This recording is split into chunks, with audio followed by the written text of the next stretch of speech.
జై శ్రీరామ్. శ్రీమాత్రే నమః. శ్రీ గురుభ్యో నమః.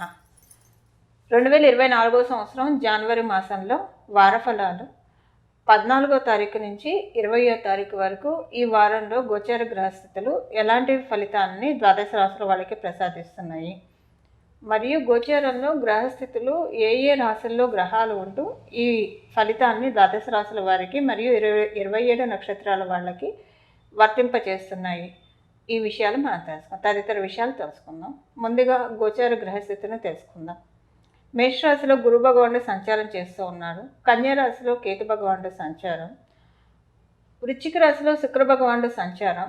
శుక్ర భగవానుడు వృశ్చిక రాశిలో 18వ తారీఖు వరకు సంచారం చేసి 19వ తారీఖు నుంచి వృశ్చిక రాశిలో ఉన్న శుక్ర భగవానుడు ధనుసు రాశిలోకి ప్రవేశిస్తాడు. ధనుసు రాశిలో ఈ వారంలో రవి కుజ బుధులు సంచారం జరుగుతూ ఉంది. అయితే ఈ వారం 14వ తారీఖు వరకే మనకి స్టార్టింగ్ రోజు వరకే రవి భగవానుడు ధనుసు రాశిలో ఉంటాడు. తర్వాత 15వ తారీఖు నుంచి ఆయన మకర రాశిలోకి ప్రవేశిస్తున్నారు. శనీశ్వరుడు కుంభరాశిలో సంచారం చేస్తూ ఉన్నారు. రాహు భగవానుడు మీనరాశిలో సంచారం జరుగుతూ ఉంది.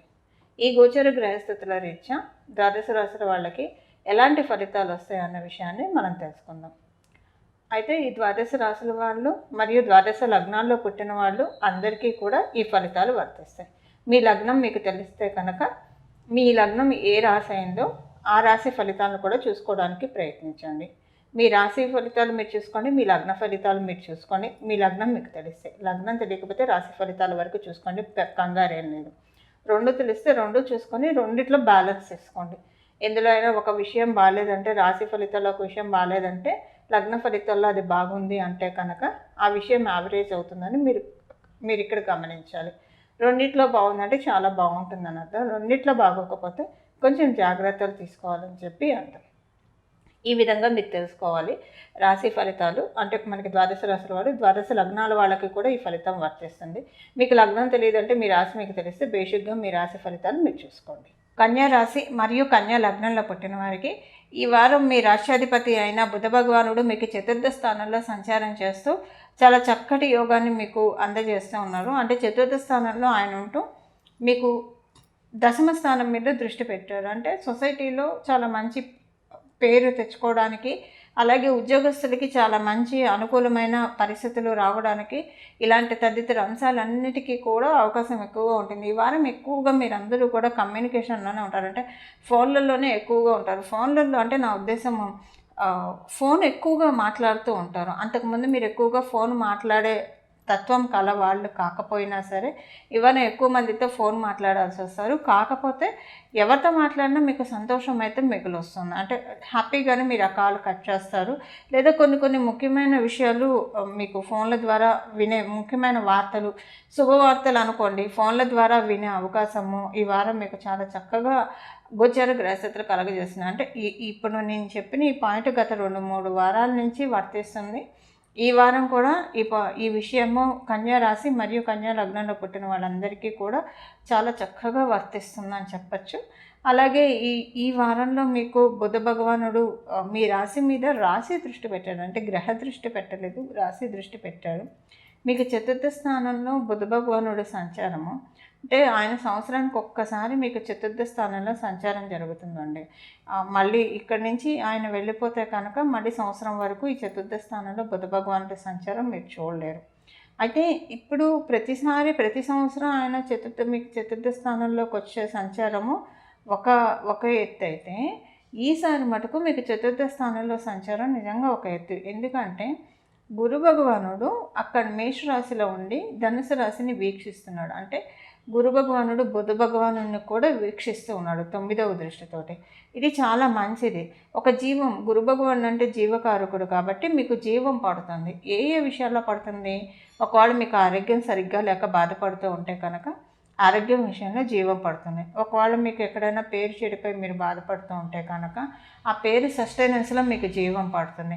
ఆర్థికంగా మీకు ఏదైనా కొంచెం వెసులుబాటుగా లేదు అనుకుంటే కనుక ఆర్థిక విషయంలో జీవం పడుతుంది. ఇలా పిల్లలు లేకపోతే కనుక పిల్లల విషయంలో ఏదో ఒక మంచి శుభవార్త వింటారు. ఇలా ఇక్కడ ఏ విషయాల్లో అయితే మీకు వెలితి ఉందో అలాంటి విషయాల్లో మీకు జీవం పడడానికి చాలా చక్కటి అవకాశం బుధ భగవానుడు ధనుసు రాశిలో ఉన్న నాళ్ళు సాగుతుంది.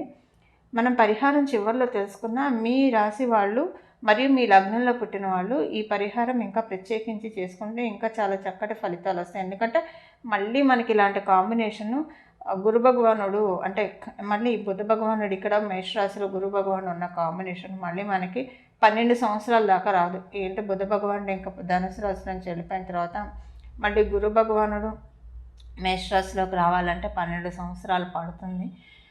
సో మధ్య మధ్యలో ఆయన బుధ భగవానుడి మీద దృష్టి పెట్టినా సరే ధనుసు రాశిలో ఉన్న బుధ భగవానుడి మీద దృష్టి పెట్టడం అనేది నిజంగా చాలా మంచిది. దీన్ని మీరు ఒడిసి పట్టుకోవడానికి చేయాల్సిన రెమెడీ మనం ఒకసారి చూద్దాం. ఈ వారము మీరు సరస్వతి అమ్మవారి ఆరాధన చాలా బాగా చేయాలి. సరస్వతి అమ్మవారికి సంబంధించిన ద్వాదశ నామాలు చదువుకుంటారా, లేదా ఏ రకమైన నామాలైనా సరే సరస్వతి అమ్మవారికి సంబంధించిన నామాలు చదువుకుంటే కనుక చాలా చక్కటి శుభ ఫలితాలు మీకు రావడానికి అవకాశం ఉంది. మనం ఇప్పుడు అసలు రెమెడీ కూడా తెలుసుకుందాం. కానీ మీ రాశి వాళ్ళకి స్పెషల్గా ఈ రెమెడీ చేయడం కూడా చాలా మంచి, అంటే మీ జన్మగ్రహ స్థితిలో ఏమన్నా బాగోకపోతే వాటిని సరిచేస్తుంది ఈ రెమెడీ. ఒకవేళ మీ జన్మగ్రహ స్థితిలో బాగుంటే చాలా చక్కటి శుభ ఫలితాలను కూడా తెచ్చిపెడుతుంది. ఇప్పుడు మన పెద్దవాళ్ళు అంటూ ఉంటారు కదండి, దీపం ఉండంగానే ఇల్లు చక్క పెట్టుకోవాలని చెప్పి. అలాంటి విషయము ఇప్పుడు కన్యారాశి కన్యా లగ్నంలో పుట్టిన వాళ్ళకు ఉంది. అది ఎలాగా, మీరు సరస్వతి అమ్మవారిని ఆరాధిస్తే అంతా తల్లే చూసుకుంటుంది. ద్వాదశ రాశుల వాళ్ళకి ఈ వారం చేసుకోవాల్సిన పరిహారం ఒకసారి మనం పరిశీలిద్దాము. మీరు చేసుకోవాల్సిన పరిహారం వచ్చేసేసి లక్ష్మీ నరసింహస్వామి వారి ఆరాధన ఈ వారం ఎంత బాగా చేసుకుంటే అంత మంచిది. ప్రత్యేకించి నమో భగవతే లక్ష్మీ నారసింహాయ, నమో భగవతే లక్ష్మీ నారసింహాయ, నమో భగవతే లక్ష్మీ నారసింహాయ అనే ఈ మంత్రాన్ని ప్రతిరోజు కూడా విడవకుండా జపించడం వల్ల చాలా చక్కటి ఫలితాలు వస్తాయి. అగ్నితత్వ రాశి అయిన ధనుసు రాశిలో కుజభగవానుడి సంచారము, లక్ష్మీ నరసింహస్వామి వారి ఆరాధన ద్వాదశ రాశుల వాళ్ళకి కూడా చక్కటి శుభ ఫలితాన్ని తెచ్చిపెడుతుంది. ఈ వారం ఈ పరిహారం చేసుకొని భగవంతుడి కృపా కటాక్షాన్ని మనం అందరం పొందుదాము. మీరందరూ కూడా భగవంతుడి కృపా కటాక్షాలు పొందాలని చెప్పి మనస్ఫూర్తిగా కోరుకుంటూ, అయితే నేను ప్రారంభంలో చెప్పినట్లు మీ రాశి ఏదైనా, మీ లగ్నం అయినా సరే, మీరు ఆ లగ్నం ఏ రాశిలో ఉందో ఆ రాశి ఫలితాలు కూడా తెలుసుకోవాలని మనం తెలుసుకున్నాం కదా. అంటే కొంతమందికి వాళ్ళ లగ్నం తెలిసి ఉంటుంది, అది వాళ్ళ పెద్దలు చెప్పి ఉండొచ్చు, లేదా వాళ్ళు ఎవరైనా జ్యోతిష పండితుల దగ్గరికి వెళ్తే వారైనా సూచిస్తే లగ్నం తెలుస్తుంది. ఈ రెండు లగ్నం తెలిస్తే ఆ లగ్న ఫలితాలు కూడా తెలుసుకోవాలి. అయితే ఇక్కడ ఒకటి, మీ జన్మజాతకం కనుక బాగా ఉంటే, గోచారంలో బాగోకపోతే కనుక మీ జన్మజాతకం బాగుంది కాబట్టి అది మీకు పెద్దగా ఎఫెక్ట్ అయితే ఇవ్వదు, యావరేజ్ చేస్తుంది. ఒకవేళ జన్మజాతకం ఇప్పుడు ప్రస్తుతం బాగోలేదు కానీ గోచారంలో మీ రాశి వాళ్ళకి కావచ్చు, మీ లగ్నంలో పుట్టిన వాళ్ళకి బాగుంది అంటే కనుక గోచారం మీ జన్మజాతకాన్ని కాపాడుతుంది. అంటే మీ జన్మజాతకంలో ఉన్న ఫలితాలు, చెడు ఫలితాలు మీరు చూడకుండా గోచారం ద్వారా మీరు కాపాడబడతారు.